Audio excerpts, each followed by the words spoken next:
Coming up on the Sky News Daily with me, Dominic Waghorn, Iran is threatening to close the Strait of Hormuz. What is it, and what will that do to the global economy? Over the weekend, the US took an unprecedented decision to bomb Iran, hitting 3 nuclear sites across the country.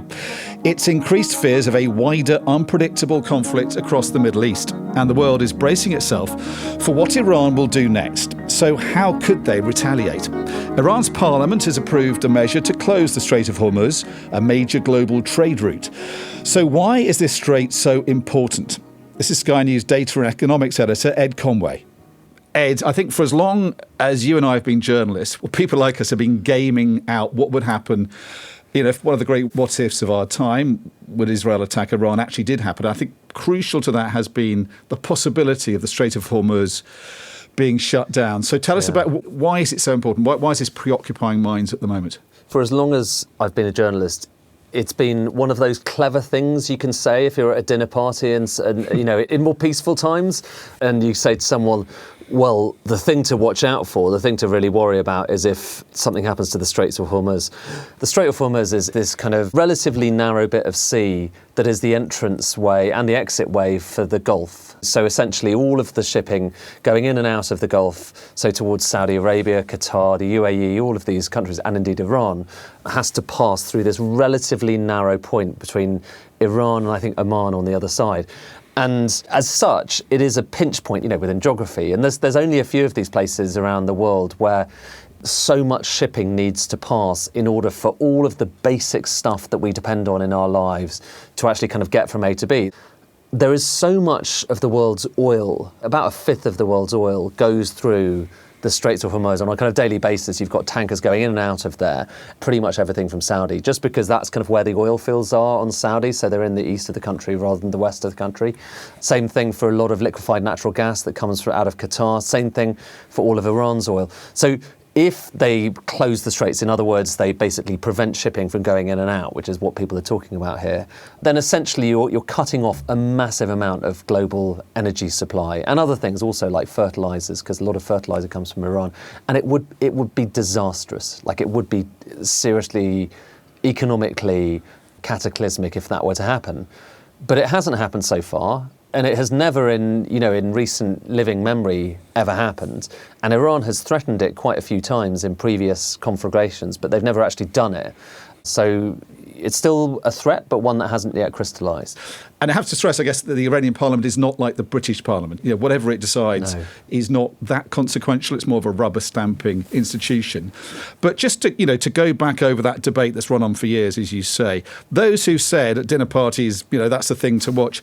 Was it more important in the past? I mean, has America sort of got more self-sufficient? Have other countries got more reliance on their own supplies of oil? Is it not quite as important as it was in previous years? It's not quite as important as it was, I guess, for a couple of reasons. First of all, the US has surfaced, thanks to shale oil, as the world's biggest producer of oil and gas. It is one of the most underrated stories in geopolitics and economics of the last kind of couple of decades is they have become massive. That being said, Saudi Arabia still remains the kind of, you can think of it as like the central bank of oil. They have a lot of oil within their various oil fields, which is relatively easily obtainable. Whereas in America, when you're getting shale oil and gas out of the ground, you have to really work to get that oil out. It's not like you can just open a spigot and suddenly much more comes out.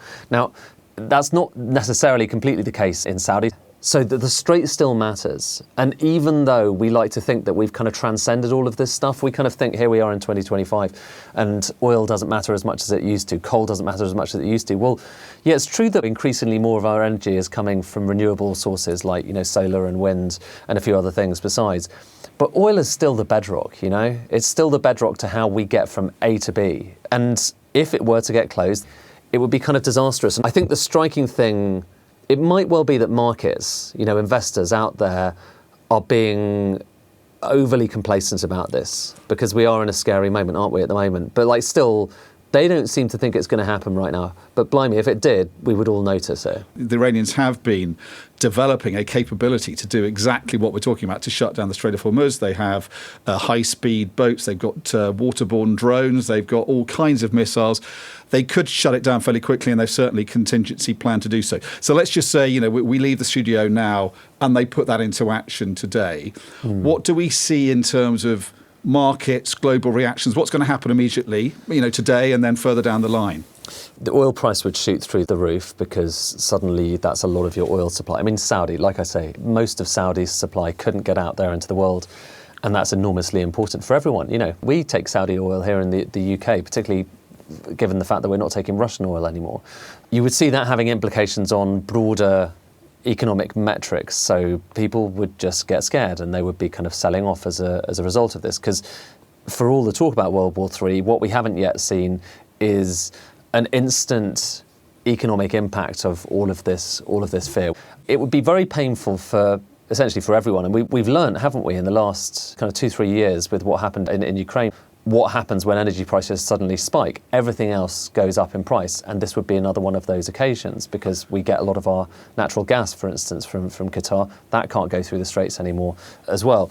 But it would also be bad for Iran, and I think that's the calculus a lot of people are thinking about right now, is that if Iran is going to keep itself going, and if it's going to be trying to raise money for whatever comes in future, it needs to sell oil. Getting oil in tankers and shipping it across the other side of the world is a really kind of relatively cheap way of getting a lot of stuff across at once. Doing that via railways or by truck is just going to be incredibly difficult, and even that alone would push up prices a lot more. Right. So that's the thing, is that the reason why this strait still exists as one of these pinch points everyone kind of fixates on is that it's not like we have an alternative that's particularly straightforward right now. Shipping still matters enormously. That's a very long-winded way of saying it would be very bad, and you would notice it. Bad for everybody. Bad for the Iranians too.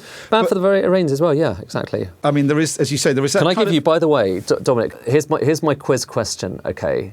You having said you wanted to talk about the Strait of Hormuz, and me realising that I couldn't just pass off my straightforward dinner party chat with you, I went and looked up. Have a guess. Who do you think? As far as I can work out, there's only one nation which has effectively blocked the Strait of Hormuz. Who was that nation? The Iranians did do it very briefly in the 80s, and then the American Navy unblocked it. It was just a wee bit. Like Dynarod. Who did it permanently? Don't know, I'm afraid. No, go on. Portugal. Really? When? Portugal, in the 17th century, I think it was 1600s, who, this is their kind, I guess their kind of, it's like Vasco da Gama period. They controlled large swathes of the world at that point, and the East Indies, and including around that area, so including the Strait of Hormuz. That, as far as I can work out, is the last time, in the kind of 17th century, is the last time the Strait of Hormuz was actually kind of long-term controlled and blocked and policed. And since then, no one's really been able to crack it on a long-term basis, just because I think everyone realises it's so dangerous to global trade and just for the wider economy if and when something like that does actually happen. So let's assume that the Iranians have closed it and the American Navy has, like Dynarod, tried to sort of unblock it. But that's led to, obviously, a major naval confrontation going on in the Persian Gulf. That could take some time to resolve. What happens next, do you think? Any number of directions, couldn't it? Well, it could be. I mean, if I start with kind of the economics, which is kind of my speciality, it would be desperately unsettling. If you look at markets around the world right now, if you look at where prices are, they do feel like they're very high. I don't know if it's necessarily categorise it as a bubble, but they do feel very high, and it feels like, kind of given the degree of instability right now, it looks quite vulnerable. And everything within markets depends on confidence and depends on how confident people are about the future. And right now, I think a lot of people are convincing themselves that Donald Trump isn't the kind of president who wants to just go around the world getting involved in lots of different wars.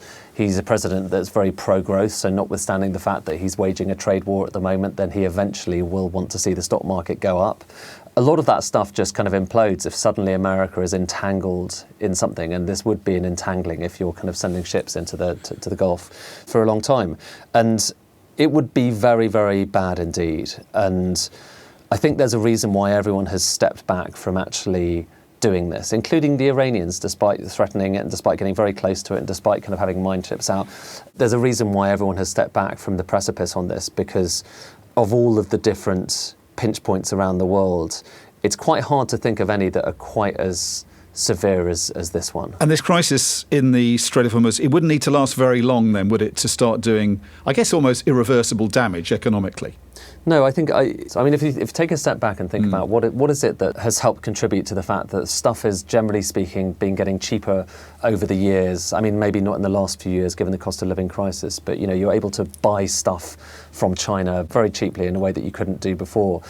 It partly is because you've got these big global supply chains that bestride the globe, and that is underpinned by a lot of shipping going from A to B all the time, bringing one component from one country, sending it to another place where it's assembled into whatever it might be, a phone or whatever else, and then sending it onto country C.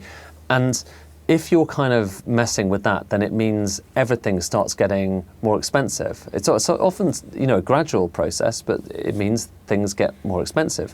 And that is just one of the kind of indirect impacts of this. The direct impact is if a country like, you know, let's take the UK. So it may feel like a long way away from us, but where does a lot of our gas come from? It comes from Qatar. How does that gas get to us? It gets to us in a liquefied natural gas ship that comes from Qatar, goes through the Strait of Hormuz, and it goes round, maybe go via the Red Sea, but maybe it'll go via Africa. If that's not able to get to us, then that is a big part of our gas supply which suddenly isn't available. So people listening at home in the UK, they have grounds to be worried, not just in terms of petrol prices going up, but it could have an impact across the board in terms of what, on the cost of living crisis we're already suffering. Given that we're forswearing gas from Russia, the answer to that is partly to get a bit more gas from the US, and it's partly to get a bit more gas from Qatar.